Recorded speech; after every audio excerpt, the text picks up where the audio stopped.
Children and rabbits combine based on your child and your rabbit. Many people become disappointed to find that the cute and cuddly rabbit that they expected is not there. Rabbits each have their own individual personality as well as your child, so when you choose your rabbit, you must choose one that fits well with your family.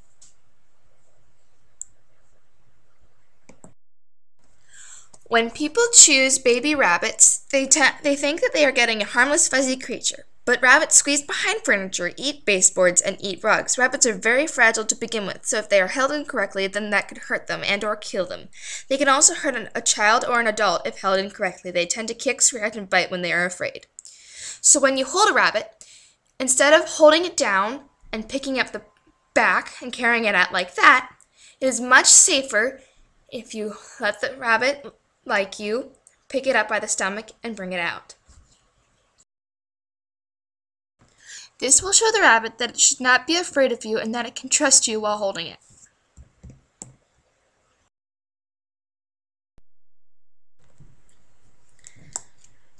Anyone who purchases a rabbit must remember that this is their rabbit.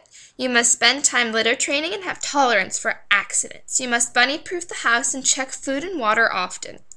Some things may be ruined from chewing and digging, and the rabbit will also need 3 to 4 hours a day of out-of-cage time. The rabbit will need toys based on rabbit's age. As with any pet, rabbits require a commitment in terms of housing, feeding, and medical care for their natural lives. The biggest initial expenses will be a cage, $100 and up, and spay or neuter, $80 to $200 or $75 to $150 operation if this was not done prior to adoption or purchase. Rabbits do not need an annual shots, but you will usually need to make several visits to the veterinarian when he or she is sick. You will need to keep supplies of litter, food pellets, fresh vegetables, and hay on hand. Rabbits should be kept indoors for health, safety, and socialization.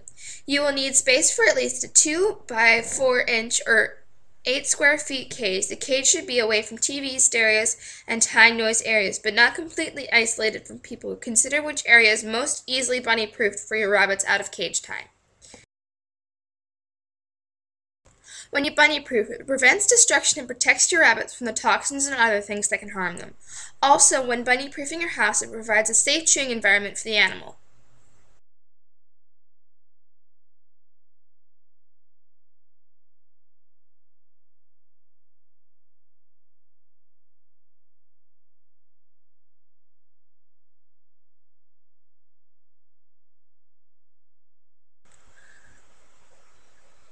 By nature, rabbits choose one or a few places, usually corners, to deposit their urine and most of their pills. Urine training involves little more than putting a litter box where the rabbit chooses to go. Pill training requires only that you give them a place where they know will not be invaded by others. Spaying and neutering makes a difference. When rabbits reach the age of 4 to 6 months, their hormones become active and they usually begin marking their territory. By spaying or neutering your rabbit, he or she will be more likely to use their litter box. Keep in mind the following when you choose your litter. Most rabbits spend lots of time in their litter boxes. Rabbits will always nibble on some of the litter, and rabbit urine has a very strong odor.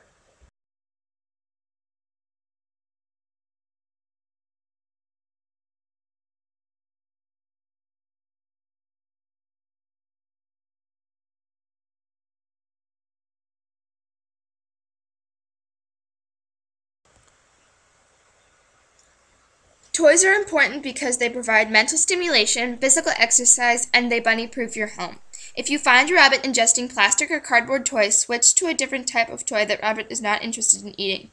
Some good toys to start with are paper bags and cardboard boxes for crawling inside, cardboard concrete forms for burrowing, cardboard roll from toilet towels or toilet paper, untreated wicker baskets, yellow pages, cat toys, parrot toys, baby toys, children's or birds mobiles, lazy cat lodge, nudge and roll toys like balls, busy bunny toys, plastic rainbow slinkies, toys with ramps and lookouts for climbing and viewing the world. Why does your rabbit chew things other than their meals? Chewing is a normal, natural, necessary, and highly enjoyable activity for rabbits. Chewing keeps rabbits' teeth down so they don't go to the back of their head and kill them, because most rodent teeth keep growing until they are stopped when they die.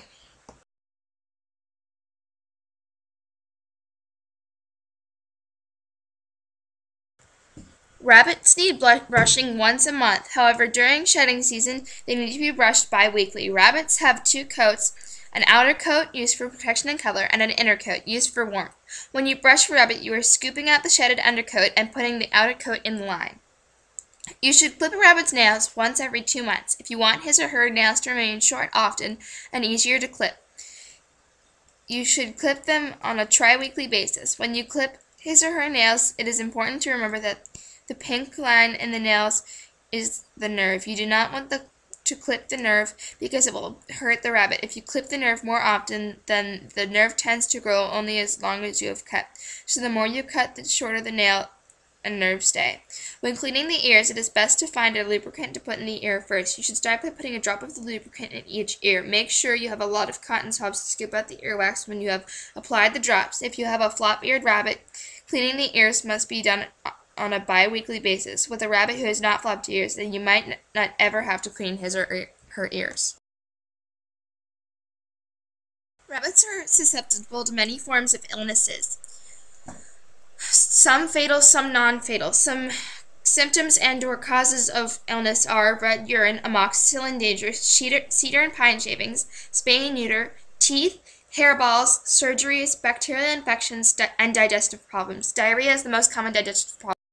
Pellets should be fresh and should be relatively high in fiber, 18% minimum fiber. Do not purchase more than 6 weeks worth of feed at a time, as it will become spoiled. Pellets should make up less of a rabbit's diet as he or she grows older, and hay should be available 24 hours a day. Hay is essential to a rabbit's good health, providing roughage which reduces the danger of hairballs and other blockages.